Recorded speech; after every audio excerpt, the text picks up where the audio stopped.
जय श्री माता जी। ध्यान सत्र में आप सभी का स्वागत है। चित्त को सहस्त्रार पर रखते हुए हम बंधन लेंगे।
तीन महामंत्र एवं श्री गणेश मंत्र।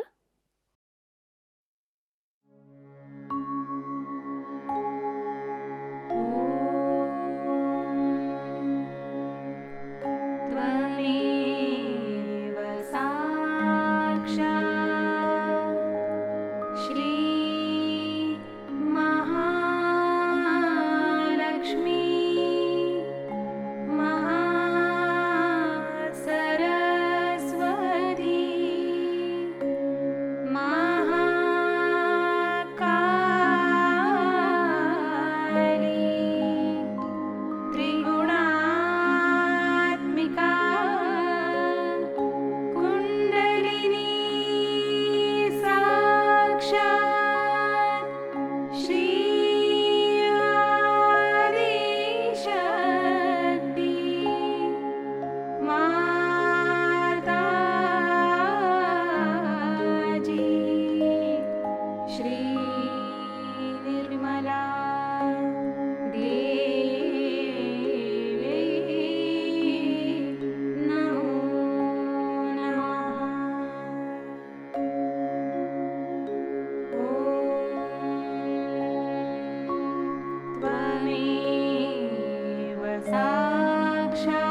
धीरे से चित्त को सहस्त्रार पर ले जाएंगे।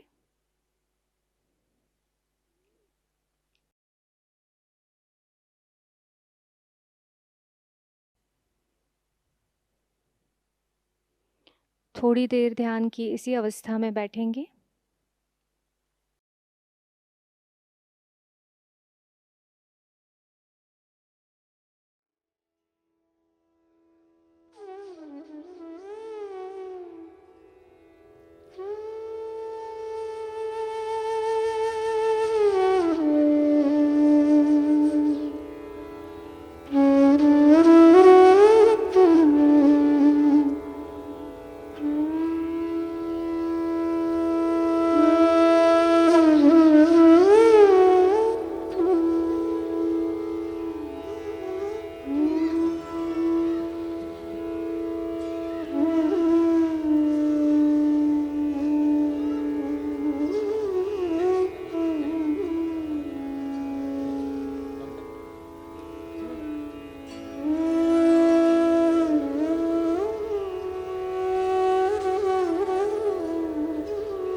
सर्व साधक लोगों को हमारा प्रणिपात।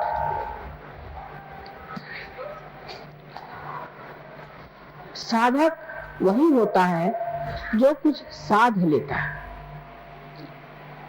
जिसने कुछ साधा नहीं,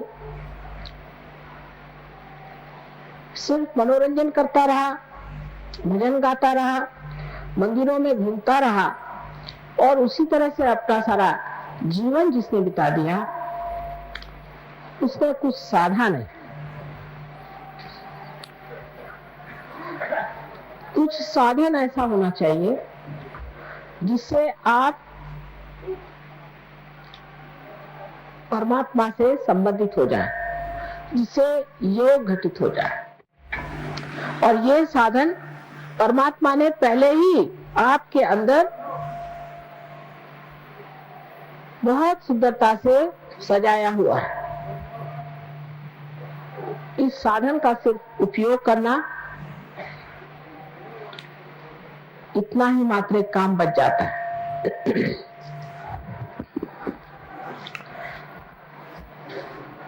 हमारे अंदर जो सूक्ष्म चक्र हैं, उसके अंदर या उनके अंदर हर चक्र पे एक एक देवता विराजमान। हम गणपति को मानते हैं, लेकिन हम ये नहीं जानते कि गणपति हमारे अंदर भी विराजमान।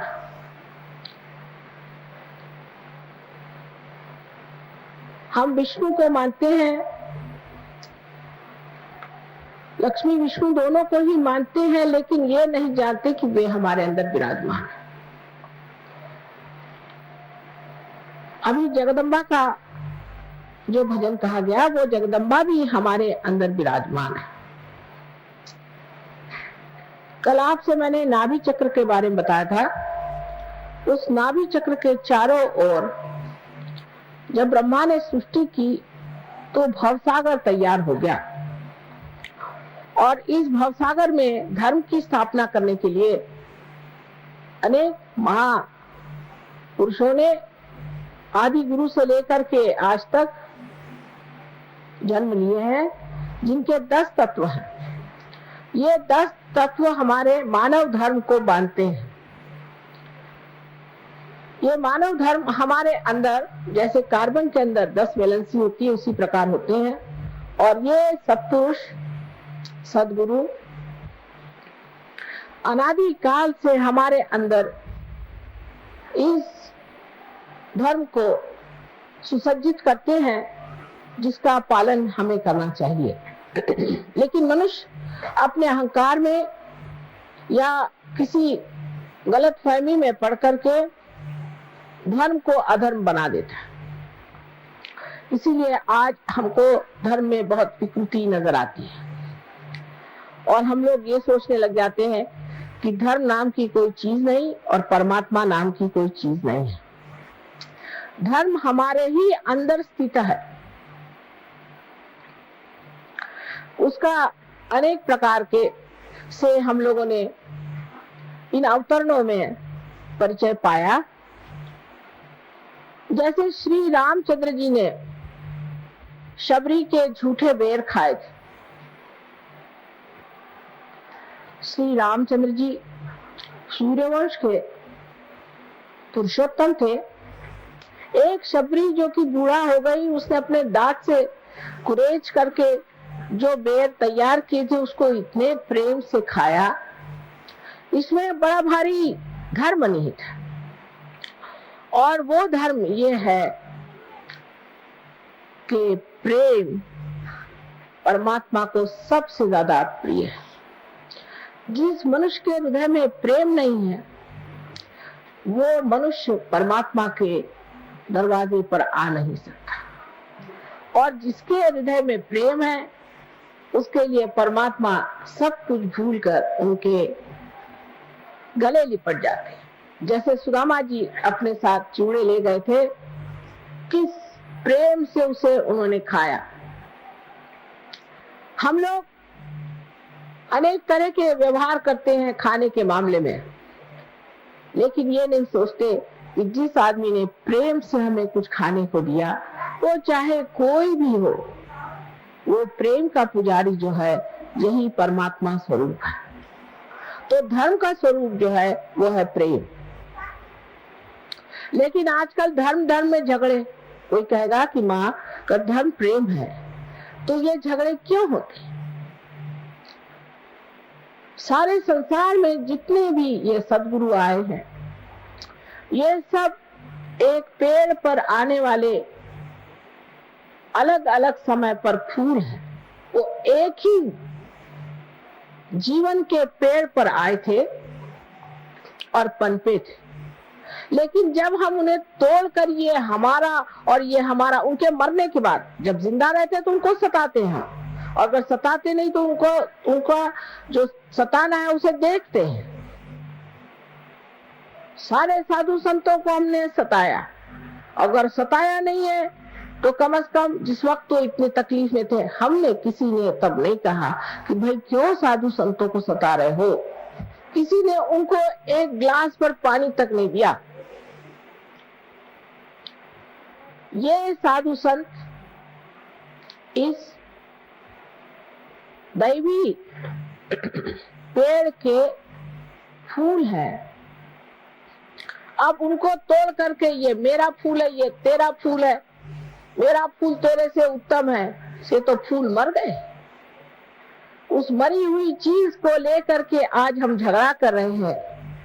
जो फूल एक बार परमात्मा के आंगन की शोभा थे, वो आज झगड़े का कारण हो गए।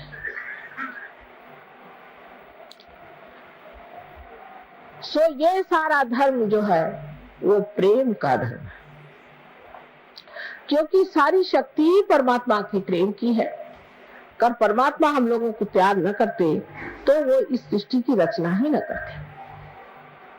लेकिन हम अपने को प्यार नहीं करते। हम अपने को झुठलाते हैं, अपने को कैद करते हैं, अपने ऊपर अपने ही विचारों को बांध करके कि ये मैं करूंगा, ये मेरा है, ये मेरा विचार है और यही सत्य है, इस तरह की धारणा ले करके हम जब अपने ही को किसी कोठरी में बंद कर लेते हैं, तब दूसरे भी दूसरे कोठरी में बंद होकर के चिल्लाते रहते हैं। प्रेम में मनुष्य स्वतंत्र हो जाता है, स्व का तंत्र जान जाता है। इसलिए धर्म ये प्रेम है। अब किसी किसी जमाने में ऐसा समय आया कि जहां हिंसा को भी करना पड़ा। जैसे श्री कृष्ण ने युद्ध में अर्जुन से कहा कि ये तो सब पहले से मरे हुए हैं और तू इन सबको मार। उन्होंने कोई आजकल की अहिंसा नहीं सिखाई कि कीड़े मकोड़ों को बचा के रखो। क्या मैं कीड़े मकोड़ों को कुंडलिनी जागरण देने वाली हूँ जो कीड़े मकोड़े बचाते रहते हो? उन्होंने कहा इनको मार, तेरे जो गुरु हैं उनको भी तुम मार। उस वक्त देखिए धर्म को समझना चाहिए पूर्णतः। उस वक्त आपको कर्ण का किस्सा मालूम है कि कर्ण का पांव जब रथ में अटक गया और अर्जुन ने अपना गांडी उसके ऊपर उठाया, उसने कहा देखो मैं वीर हूं और तुम भी वीर हो, और एक वीर पर निशस्त्र आप हमला नहीं कर सकते। तब कृष्ण ने अपनी उंगली आगे करके कहा कि जिस वक्त द्रौपदी की लाज लूटी जा रही थी तब तुम्हारी वीरता कहाँ गई थी? मार इसे। अहिंसा नहीं सिखाई थी, दुष्टों की हिंसा ही सिखाई।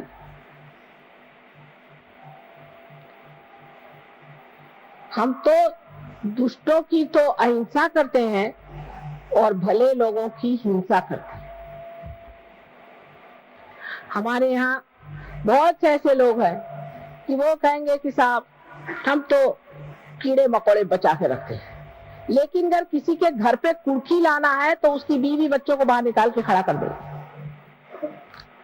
उसका अगर अपमान करना है तो उसको कर देंगे, बेचारा अकेला कमाने वाला होगा, उसको जेल भेज देंगे एक छोटे से रुपयों के पीछे। ये धर्म नहीं, यह अधर्म है। धर्म की व्याख्या इन लोगों से हमें समझना चाहिए।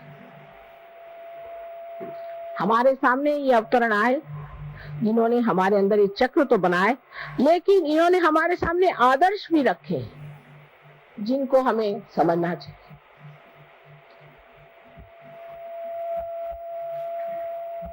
अब जो चक्र धर्म के बाद हमें जानना है वो है जगदम्बा का चक्र, जिसका अभी गायन हुआ था। जगदम्बा जो है वो इस हृदय चक्र में बीचों बीच बैठी हुई।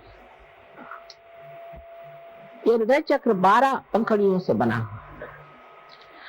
जब बच्चा 12 साल तक का होता है तब तक जगदम्बा, क्योंकि उसका नाम भ्रमरम्बा भी, आप जानते हैं कि वो भ्रमर बनाती है। इन भ्रमरों को अपनी जो सीने पर हड्डी है उसमें बनाती है। इसे अंग्रेजी में एंटीबॉडीज कहते हैं।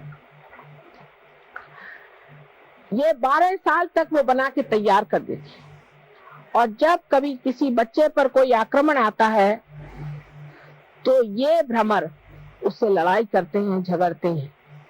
12 साल बाद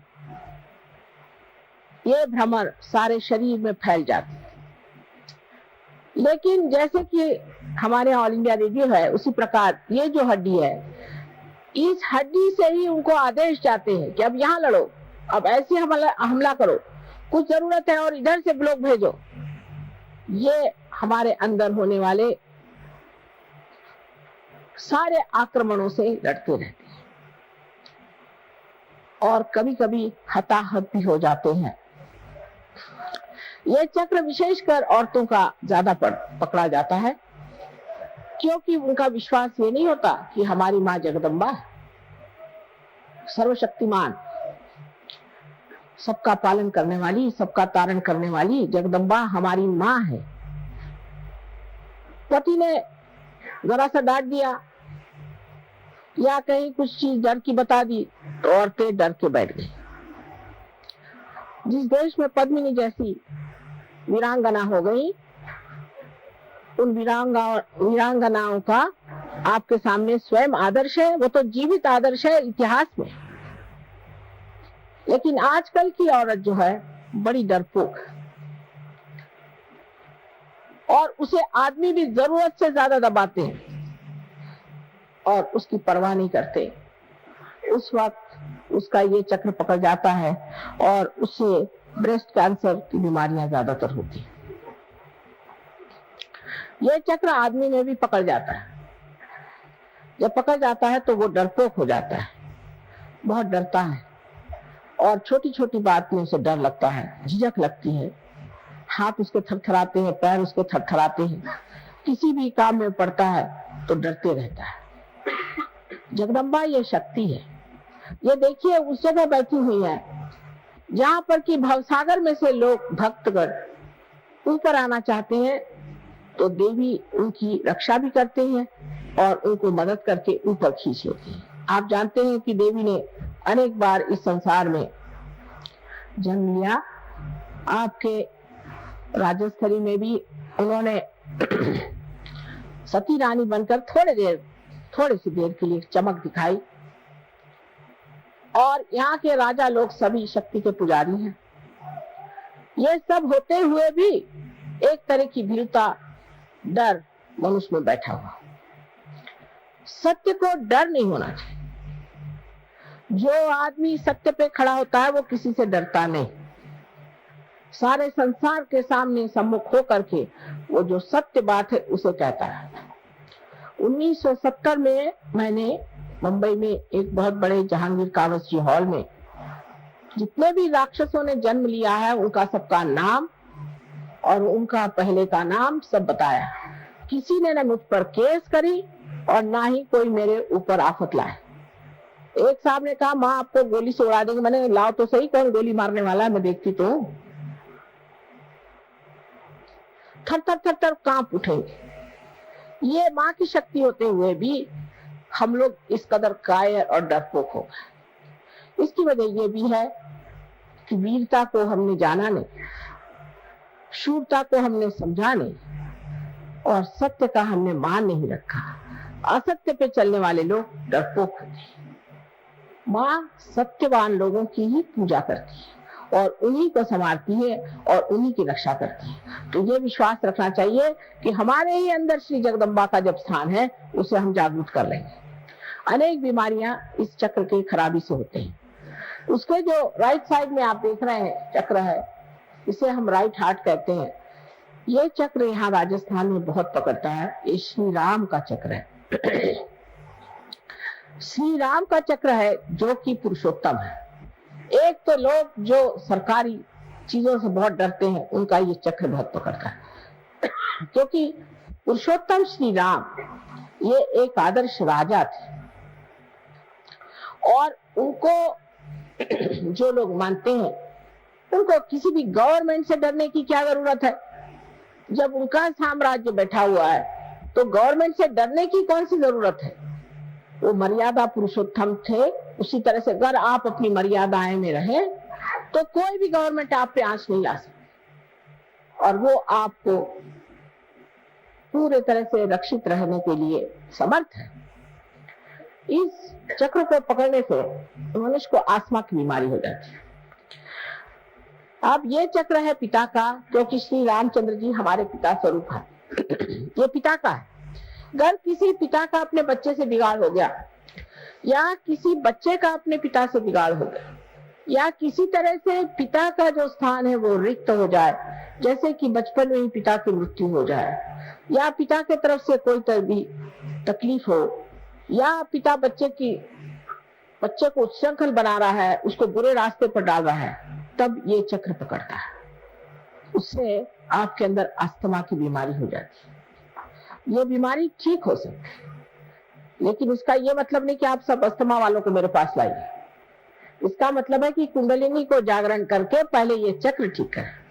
जैसे कुंडलिनी जब उठती है तो किसी किसी की इतनी सुंदर कुंडलिनी होती है कि एक क्षण में उठकर जम जाती है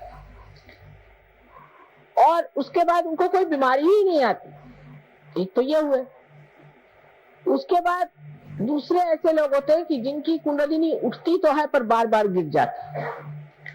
ऐसे लोगों को कुंडलिनी बार बार उठा करके जगाना चाहिए कि यह कुंडलिनी की जो शक्ति है, यही आपका इंजेक्शन, यही आपकी दवा, यही आपका धन्वंतरी, यही आपके डॉक्टर, यही सब कुछ। अगर ये शक्ति आपके अंदर बहेगी नहीं तो हमारे हाथ कैसे चलेंगे।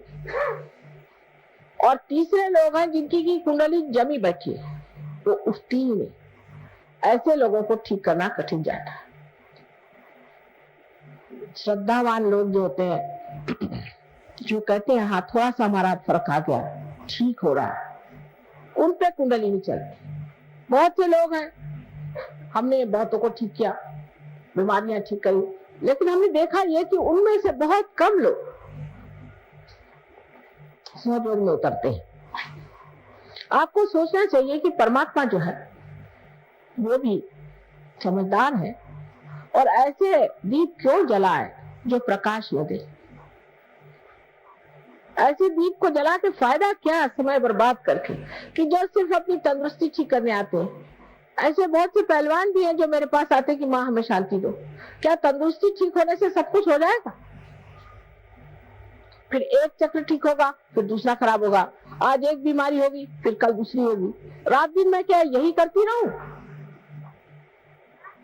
एक तो पूर्व पुण्याई भी चाहिए और नम्रता भी चाहिए। बहुत से लोग ऐसा भी सोचते हैं कि जब वो सहज योग में आते हैं तो हमारे ऊपर वो उपकार करे जा रहे हैं। ये नहीं समझते कि हमारा ये अहोभाग्य कि आज हम आए, हमारी कुंडली जागृत हुई और हमने इसे प्राप्त किया। जब मनुष्य ये समझ लेता है तभी परमात्मा उसे स्वीकार करते हैं, न कि अहंकारी मनुष्य को कि हाँ भाई हम तो खास करके इसीलिए आए, जैसे कि आप हमारे ऊपर उपकार करें। उपकार परमात्मा का हमारे ऊपर है, उनके ऋणी होना चाहिए, उनको धन्यवाद देना चाहिए कि प्रभु हमें ये समय दिया कि हम इस चीज में आए, अब हम तुम्हारे दरवाजे आए। सिर्फ बीमारी ठीक करने वाले जो आते हैं उसमें हमारा चित्त जाता ही नहीं। हाँ, यह है कि जैसे ही कुंडलिनी का जागरण हो जाता है और जब कुंडलिनी उठ जाती है तो जो जो बीमारियां जैसे कल मैंने आपको बताई और जो ऊपरी बीमारियां हैं ये सब ठीक हो जाती। लेकिन वो कुंडलिनी को जमाना पड़ता है, थोड़ा अभ्यास करना पड़ता है। और ये भी बात सही, जैसे मिसेस पर्दल ने कहा, बात सही है कि इनको अंजाना का ट्रबल था, 10 मिनट में ठीक हो गए, लेकिन ये जीव और है। इनके सारे खानदान को मैं जानती हूँ, उसमें से ये एक जीव अलग, उसे मैं क्या करूं? कोई फल है जल्दी पक जाता है और कोई पकता ही नहीं और कोई सड़ा ही होता है। इसलिए कुंडलिनी का जागरण करके उसे कहाँ रोकना चाहिए, किस तरह से उठाना चाहिए, कौन सी चक्र में दोष है, क्या चीज करनी चाहिए, ये थोड़ा सा समझ लेना चाहिए। और जब कोई आपको कोई बताता है उसी प्रकार आप करें, समझदारी से। अब उससे ऊपर जो चक्र है जिसे कि हम कंठ में श्री कृष्ण का चक्र, इस जगह श्री कृष्ण जो गोप गोपियों के साथ खेला करते थे वो बराबर बीचों बीच। अब तो आजकल ऐसे भी बुद्धिमान निकल गए कि वो कहते हैं कि जिन्होंने गीता बताई वो कृष्ण अलग और जो कृष्ण जो गोप थे वो अलग, और पता नहीं कितने उनके और तरीके बनाएंगे। ये जो कंठ है, इस कंठ में 16, क्योंकि उनकी 16 कला आप जानते हैं, 16 पंखुड़ियां हैं। इसे विशुद्धि चक्र कहते हैं, मैंने एकदम विशुद्ध, क्योंकि योगेश्वर है। योगेश्वर को कुछ चिपकता नहीं है, तो आप उनकी कहानियां जानते हैं कि वो साक्षात योगेश्वर है, उनको कुछ चिपकता नहीं, बिल्कुल विशुद्ध आत्मा। और जब विशुद्ध पे आप आ जाते हैं तो सारी चीज नाटक जैसे दिखाई देती है और आप साक्षी होकर उसे देखते हैं। कोई चीज आपको चिपकती नहीं, आप साक्षी होकर के देखते हैं कि ये तो ड्रामा चल रहा है। क्योंकि आप जिस पानी में या भवसागर में फंसे हुए अपने लहरों से डर रहे थे, उससे उठकर के आप नाव में बैठ गए, आप लहरें देख रहे हैं। ये साक्षी स्वरूपत्व आपने अंदर आ जाता है। जैसे ही साक्षी स्वरूपत्व आ जाता है तो आप सारी सृष्टि को एक साक्षी होकर के देखते हैं और आप पर किसी चीज का असर नहीं आता। दूसरी बात यह है कि जो प्रश्न है आपके, उसका हल इससे बाहर निकलने पे ही होता है। जब तक आप उसमें उलझे हुए हैं, आपके प्रश्न कभी ठीक हो नहीं सकते। उससे जब आप बाहर निकल आते हैं, तभी आप इस प्रश्न को ठीक कर सकते हैं। तो यहाँ पर बसा हुआ जो श्री कृष्ण का कंठ का स्थान है, इसमें भी दो हिस्से हैं। एक को जैसे लेफ्ट का है और एक राइट। लेफ्ट में श्री विष्णु माया का स्थान है। श्री विष्णु माया के बारे में आप जानते हैं कि जो उनकी बहन थी, जिन्होंने स्वर्ग में जाकर के आकाशवाणी करी थी, बादलों में से गरज कर कहा था कंस से कि तेरा मारने वाला अभी जीवित है। वही आकाशवाणी आज भी कार्य करती है, जो बिजली है ये भी कार्य करती है। और आप कभी देखिएगा तो आपको आश्चर्य होगा कि हमारे भी फोटो बड़े कमाल के आते हैं। और जो ये कैमरा जिसे हम सीधी सादी चीज समझते हैं, इसने ऐसे ऐसे हमारे फोटो निकाल दिए हैं कि आप हैरान हो जाइएगा। यहाँ तक कि बादलों में तक हमारे फोटो आते हैं। ये आकाशवाणी का कार्य है, ये विष्णु माया है। इस विष्णु माया पर ये कहना है कि जब हमें भाई बहन का विचार नहीं रहता, जब हमारे अंदर ये सुचिता रहता है, हम जब दूसरी औरतों की और बुरी निगाह डालते हैं, तब भी ये चक्र पकड़ जाता है।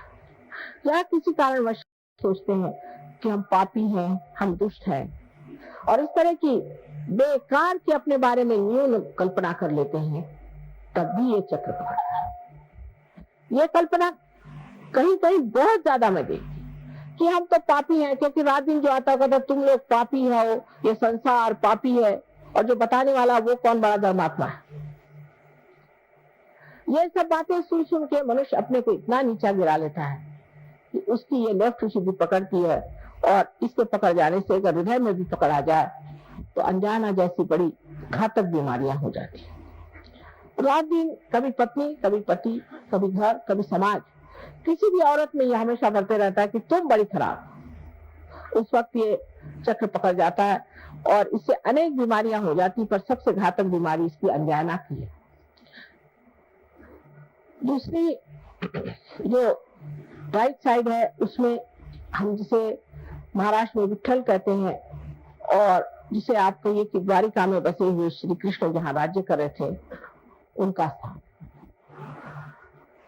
तो जब गोप गोपी बन के यहाँ रहते थे, तब उनका बीचों बीच स्थान है, और जब वो राज कर रहे थे द्वारिका में, तो उनका राइट, और जब लेफ्ट में आप देखते हैं तो उनकी जो शक्ति स्त्री है, वो उनकी बहन है। बीचों बीच में श्री कृष्ण की राधा, और इन्हें उनकी रुक्मिणी, उनकी पत्नी जो थी, वो उनकी शक्ति थी। ऐसे ही मैंने आपसे कल बताया कि 5 शक्तियां वो और 16,000 और शक्तियां सारी श्री कृष्ण की यहाँ विट्ठल के स्थान पे है।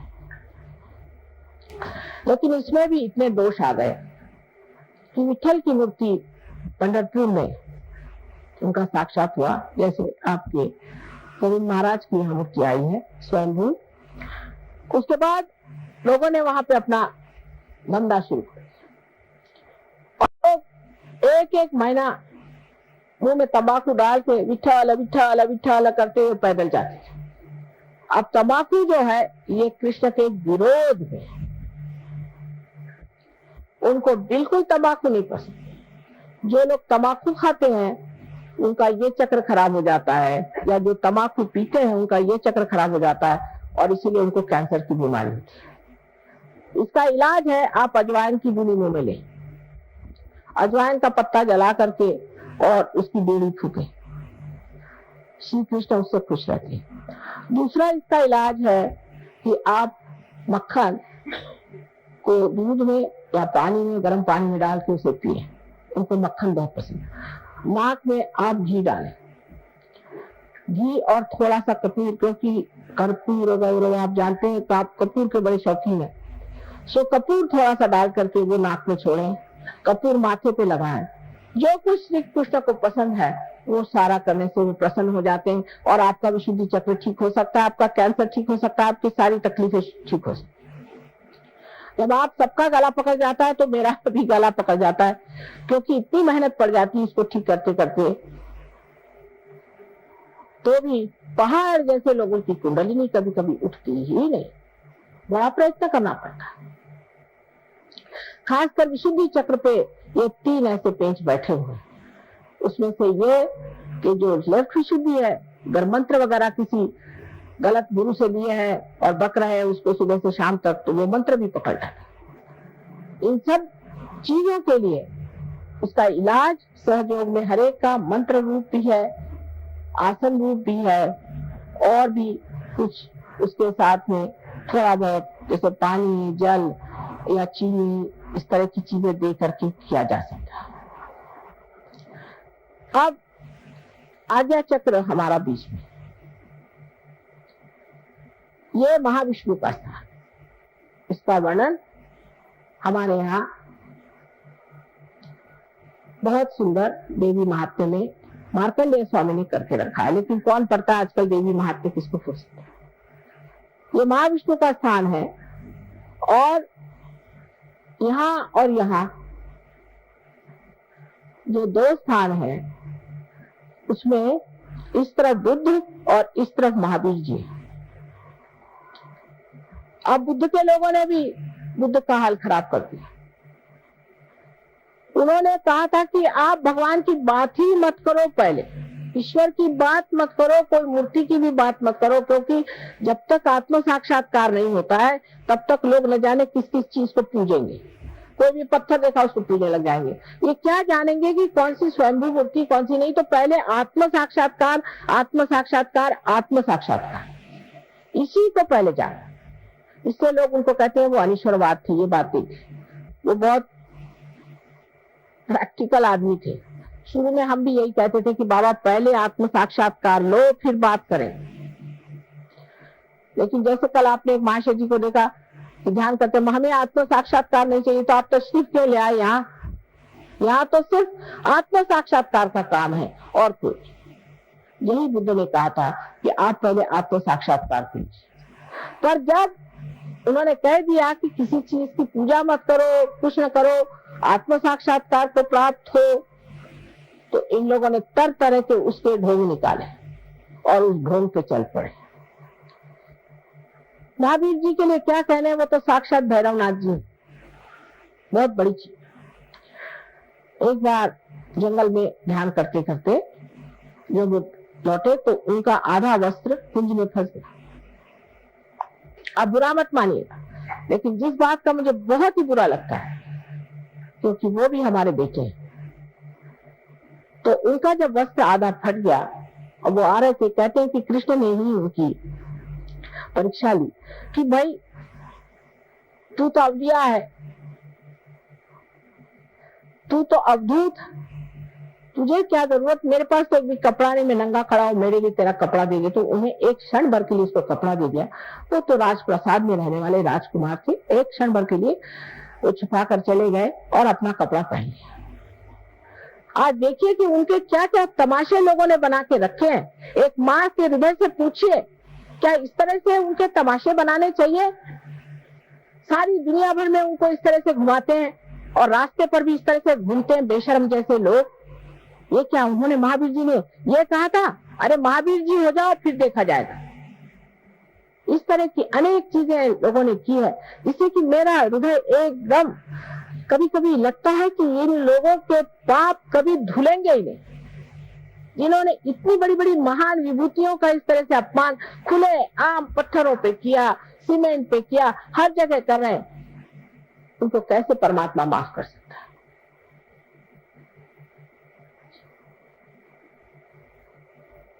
नेमिनाथ जी ने जिस वक्त में श्री कृष्ण के साथ उनके वो भाई, चचेरे भाई नेमिनाथ जी, जो कि तीर्थंकर थे, उनको उपरति हो गई।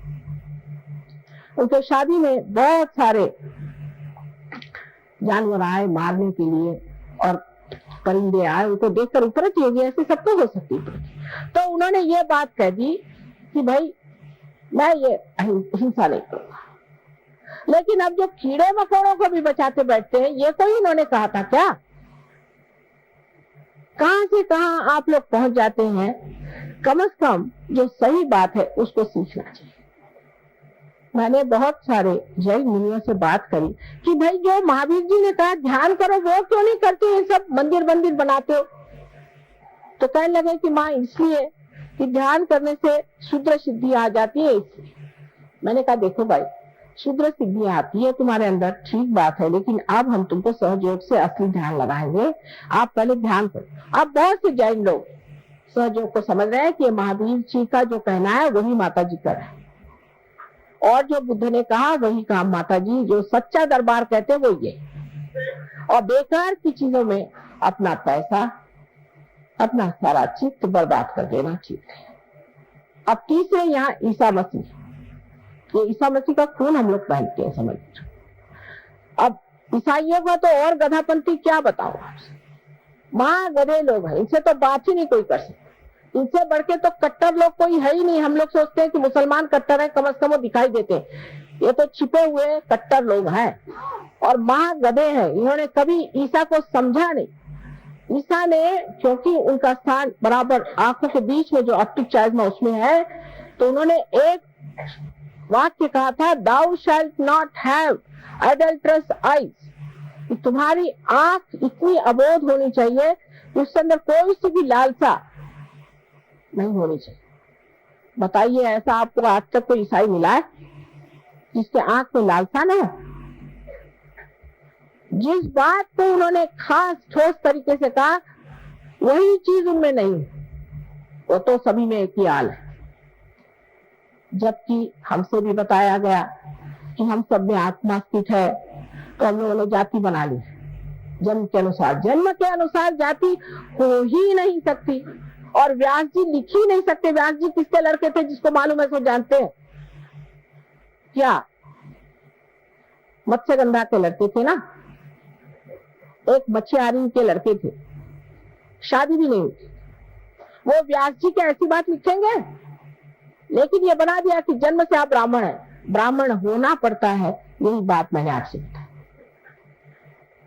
अब आप समझ लीजिए कि धर्म के मामले में अपनी कल्पनाएं जो गलत है उसको सही करना पड़ेगा। अगर वो नहीं सही करी, वो अगर हमारी कल्पनाएं हमने नहीं करी और वो हम सीधे नहीं हुए, तो हम धर्म को प्राप्त नहीं हो सकते हैं। जैसे कृष्ण ने कहा कि मारो इसको, ऐसी चीज है।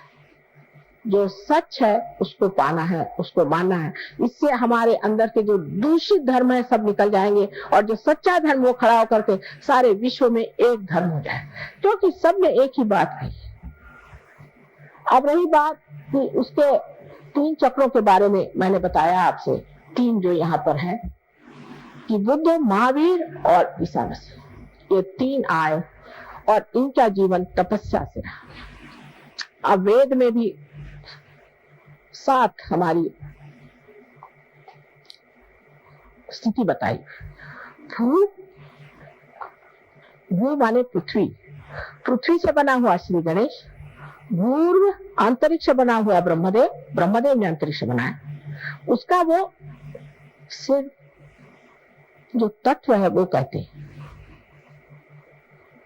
भूर्भुवः स्वहा। स्वाहा नाभि चक्र पे होता है, जहां हम सब चीज को खा जाते हैं, जहां अग्नि खा जाती है। ये लक्ष्मी नारायण जी का स्थान है। भूर्भुवः स्वहा मना, ये माँ का स्थान, जगदम्बा का। जना, जना इसलिए कि श्री कृष्ण ने जन जागरण का विचार किया। जन में उतरे, और इतना ही नहीं, विराट। श्री कृष्ण स्वयं साक्षात विराट है। सारे जन के अंग प्रत्यंग उनके अंदर है, इसलिए वो जन। और तप, इन तीनों ने तप किए हैं। और अब संस्कार पे सत्य है जो आदि शक्ति आपको देती है। इस प्रकार जो उसमें तत्व लिखा गया है वही विशद रूप से भक्ति मार्ग में लोगों ने देवी देवताओं की तरह से वर्णन किया। ये सब की सब सच्चा है, सिर्फ कहीं एक अंग है, कहीं दूसरा अंग है। और एक हाथ को कोई लेकर झगड़ा करेगा और दूसरे हाथ को लेकर कोई झगड़ा करेगा, तो उसे क्या कहा जाएगा? इसे तो दोनों भी हाथ टूट ही जाते हैं और टूट ही गए। साकार निराकार का भी झगड़ा बिल्कुल बेकार। अब सिर्फ सत्य पे आप आइए, आप समझ जाएंगे कि निराकार में साकार कैसे है और साकार में निराकार कैसे है। ये समझने की बात है। लेकिन हम सत्य को वर्ण करेंगे और सत्य के सिवा मां हम किसी को नहीं जानेंगे, ये कहना चाहिए। आज चक्रों को किसी तरह से थोड़ा बहुत बताया है, सहस्त्रार पे कहने पर बहुत कुछ कहना पड़ेगा, लेकिन इतने थोड़े टाइम में हम आज आपको थोड़ा सा आत्मा के बारे में बताएं। आत्मा हमारे अंदर जो है वो परमात्मा का प्रतिबिंब सब लोग कहते हैं, जिसे हम लोग सदाशिव कहते हैं। सदाशिव है, वो कभी भी अवतरण नहीं लेते। उनका जो प्रतिबिंब हमारे अंदर है वो आत्मा है, और उनकी जो शक्ति इच्छा शक्ति है, जिसे हम आदि शक्ति कहते हैं, उनका प्रतिबिंब हमारे अंदर कुंडलिनी है। इस कुंडलिनी का और इस आत्मा का जब मेल घटित होता है तभी योग घटित होता है। ये एक घटना है, ये होना पड़ता है। ये कोई सिर्फ बात नहीं कि आपको सर्टिफिकेट दे दिया, हाँ आप पार हो गए, सर पे आप लगा घूमिए, साहब हम तो आत्म साक्षात्कारी हैं, हम फलाने हैं, हम ढिकाने, इससे नहीं। जब ये घटना घटित होती है तो आत्मा का प्रकाश आपके चित्त में आ जाता है। चित्त में आत्मा में आने से, जैसे अभी डॉक्टर साहब ने मेरे आते आते कहा कि आप माँ के सामने आते ही माँ आपके बारे में जान जाती है, क्योंकि मेरा चित्त जो है वो अगर आलोकित है तो मैं सब आपके बारे में जान ही जाऊं। अगर मेरा चित्त अगर चारों तरफ है और उसमें अगर आलोक है तो उसमें मैं जान ही जाऊंगी कि आप क्या। जब आपका चित्त आलोकित होगा तो आप भी जान जाइएगा कि सत्य क्या है।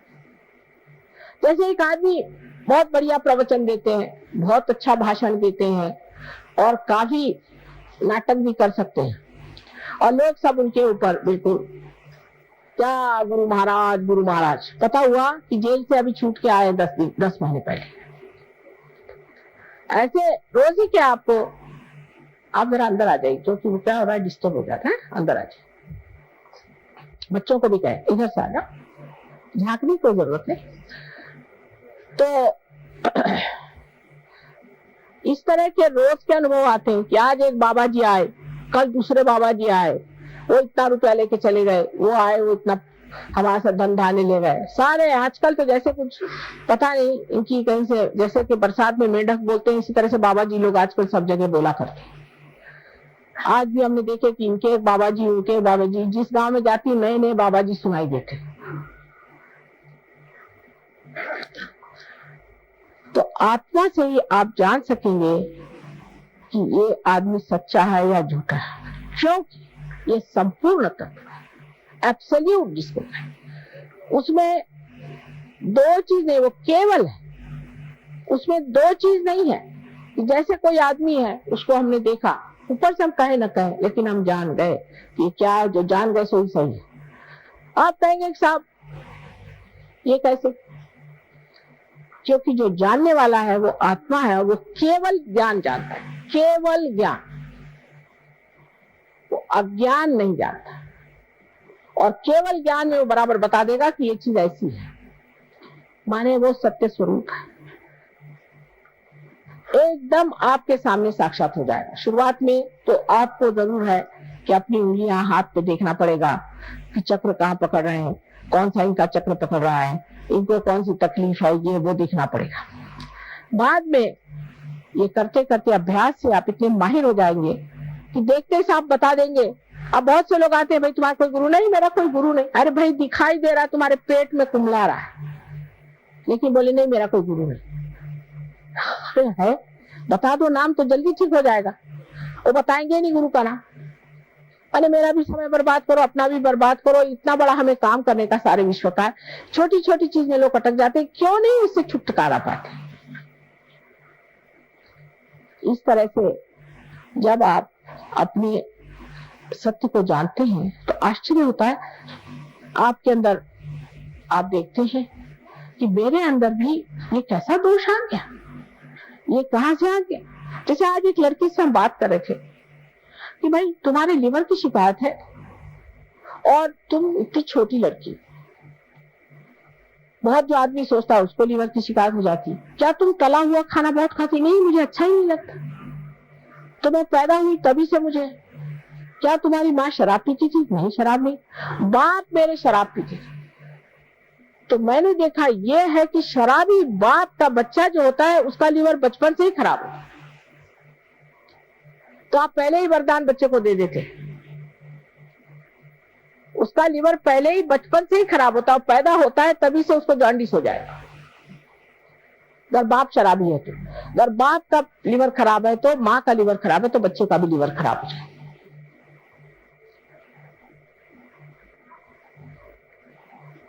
तो जो सत्य है उसको जानने के लिए अपना चित्त शुद्ध रखना चाहिए। अब उसका ये मतलब नहीं कि आप चित्त को धोते बैठे, लेकिन जब आप ध्यान करते हैं तो आप निर्विचार में आ जाएंगे। जब आज्ञा चक्र से कुंडली ऊपर हो जाएगी आप निर्विचार हो जाएंगे। ये जो विलंब का स्थान है इसको बढ़ाते जाना चाहिए, निर्विचारता बढ़ाती जानी चाहिए। उस वक्त आप शांत चित्त हो जाते हैं, आप में शांति आ जाती है। जिस वक्त शांति होती है तभी कोई वृक्ष बढ़ता है। जिस वक्त आप निर्विचार होकर ध्यान में आ जाते तो वृक्ष ठीक से बढ़ता है और प्रगति होती है। हर तरह का सत्य आप जान जाइएगा। हमारी तो बात छोड़िए, हम तो जानते ही हैं, लेकिन सहयोगी भी जो है वो कहते हैं माँ पता नहीं कैसे हमको लगा कि इस दुकान में जाए यही मिल जाएगी, तो वहां चीज मिल गई। हमको लगा कि इस रास्ते पे चले जाए, वहां एक सहयोगी बैठा हुआ था, उसने कहा भाई मैं तुम्हारा इंतजार कर रहा था, देखो यहाँ पे एक आदमी हमारा रिश्तेदार बीमार पड़ा। चल कहीं कुछ ऐसी छोटी छोटी होती, इतनी बड़ी बड़ी बातें हो जाती हैं कि बड़ा आश्चर्य होता है। और सत्य को आप तत्व पे जानते हैं कि तत्व कहाँ खराब है। जैसे कि पेड़ है, पेड़ को अगर आपको तो उसका पत्ता खराब हो गया है तो आप पत्ते को नहीं ठीक कर सकते, आपको उसके जड़ में उतरना चाहिए, उसके तत्व में उतरना चाहिए और तब पेड़ ठीक हो जाता है। इसी प्रकार तो पहले तो आपको ये ज्ञात हो जाता है, विद हो जाता है, आपके उंगलियों पर विद हो जाता है, आप वेद को जान लेते हैं कि ये सत्य क्या है। दुनिया भर का ज्ञान आपके अंदर आ जाता है। अभी हम महाराष्ट्र में गए थे, बैलगाड़ी में जाना पड़ता है कि तो बैलगाड़ी वाला आदमी उससे बातचीत शुरू करी तो हमने कहा तो कबीर बैठा गाड़ी चला रहा था। अरे हमने कहा सब तुम्हें जाना कैसे? कहीं भाई सब अंदर ही था ना, तो आपने लाइट दे दिया हमारे अंदर तो हमने सब जान लिया। बात तो सही कह रहा हूँ ना? और मैंने कहा बिल्कुल सही कह रहे हो, कमाल है तुम्हारी। तुकाराम कौन सी यूनिवर्सिटी में गए थे? ज्ञानेश्वर जी कौन सी यूनिवर्सिटी में गए थे? वो अवतरण तो थे नहीं, लेकिन क्या ज्ञानी लोग थे। ये ज्ञान कहाँ से आया? ये हमारे ही अंदर सारा असल ज्ञान, जो केवल ज्ञान अपने अंदर है, उस ज्ञान को तब आप प्राप्त करते हैं। ये आपकी आत्मा की ज्योत है जो जलने से आप प्रकाश में सांप को सांप देख सकते हैं और रस्सी को रस्सी देख सकते हैं। अनेक है इसकी चीज, अब इसको अभी बताने का इतना समय नहीं।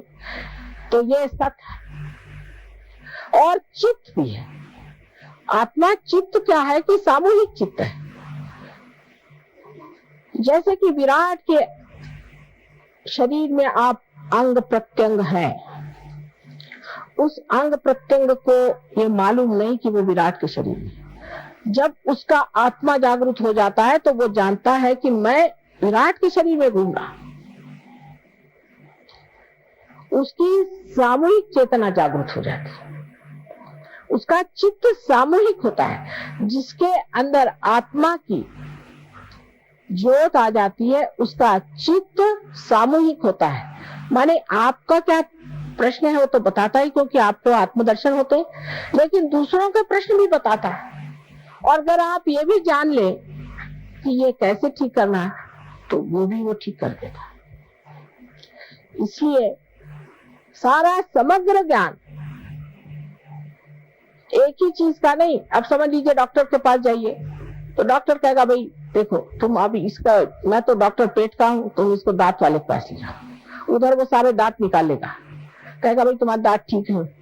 उसका दूसरा जाएगा कान फाड़ लेगा, ये कान ठीक है, तीसरा आंख निकालेगा, कहेगा आंख ठीक है, अंत में आप बीमार होकर के लौट आइए। डॉक्टर लोग माफ करें।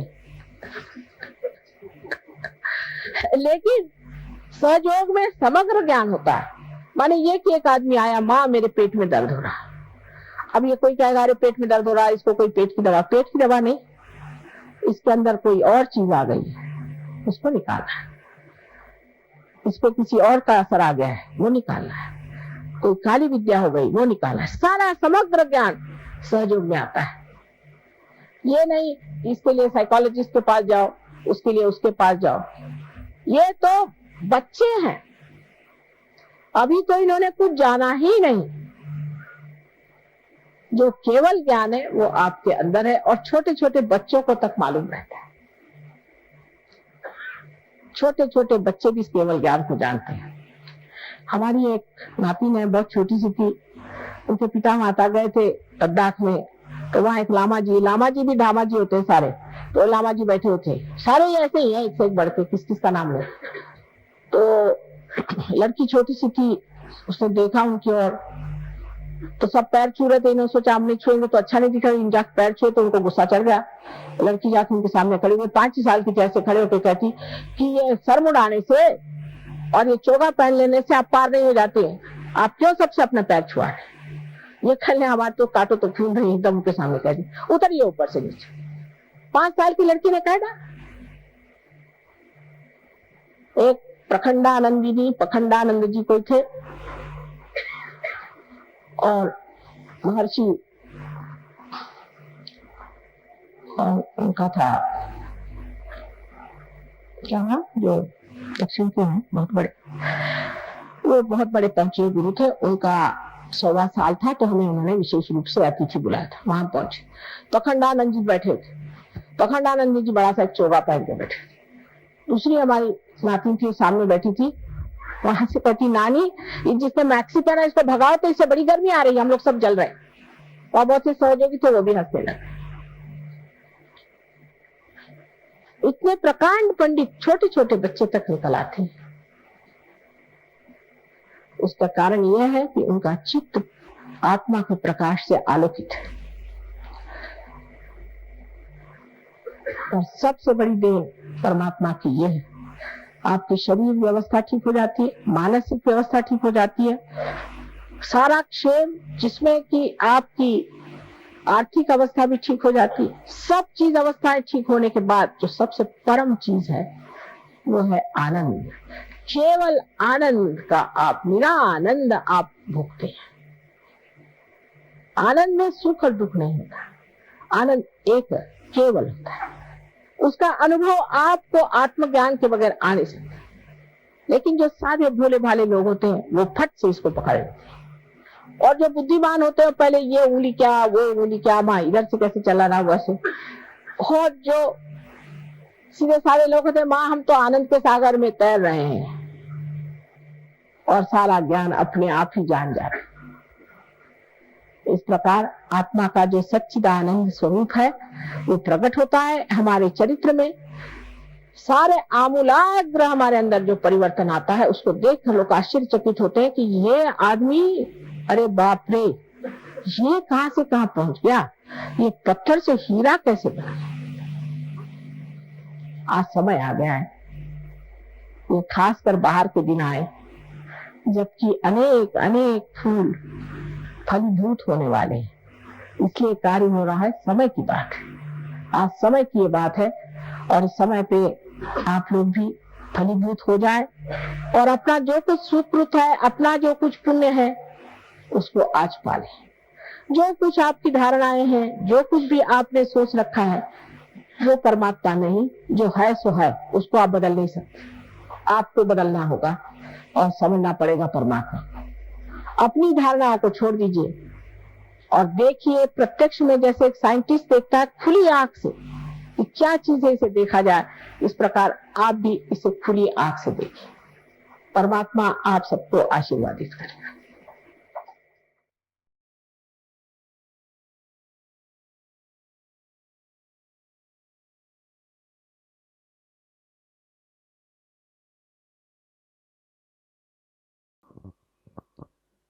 थोड़ी देर ध्यान की इसी अवस्था में निःशब्द ध्यान में बैठेंगे।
जय श्री माता जी। दोनों हाथ जोड़कर चित्त को सहस्त्रार पर रखकर श्री माता जी से प्रार्थना करेंगे। श्री माता जी, आज आपने हमें सामूहिक ध्यान का आनंद दिया, निर्विचारिता प्रदान की, हमें चैतन्य की अनुभूति दी। इसके लिए हम आपके ऋणी हैं। आज का यह ध्यान हम आपके चरणों पर समर्पित करते हैं। श्री माता जी, सत्य की खोज करने वाले सभी साधकों को उनका आत्म साक्षात्कार प्राप्त हो। सारे सहजी भाई बहनों को माध्यम स्वरूप कार्य करने की अनुमति प्राप्त करें, अनुमति प्रदान कीजिए।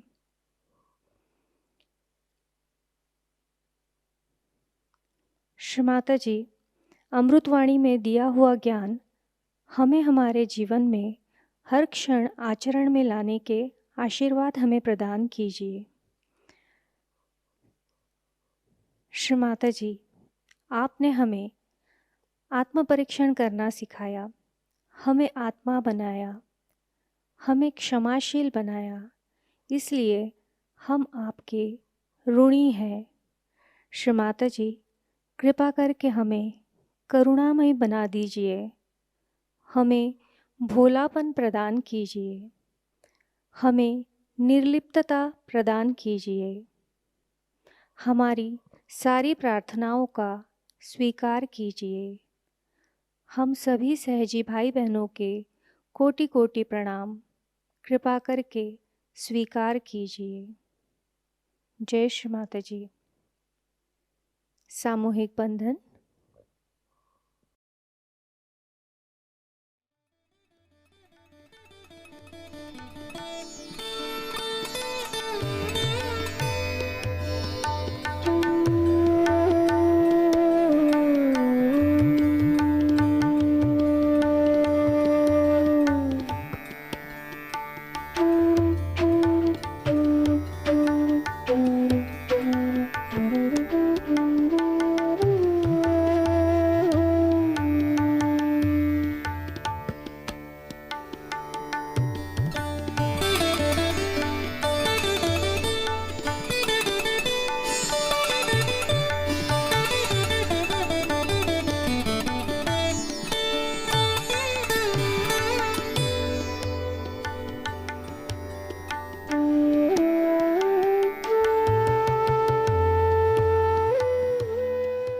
जय श्री माता जी।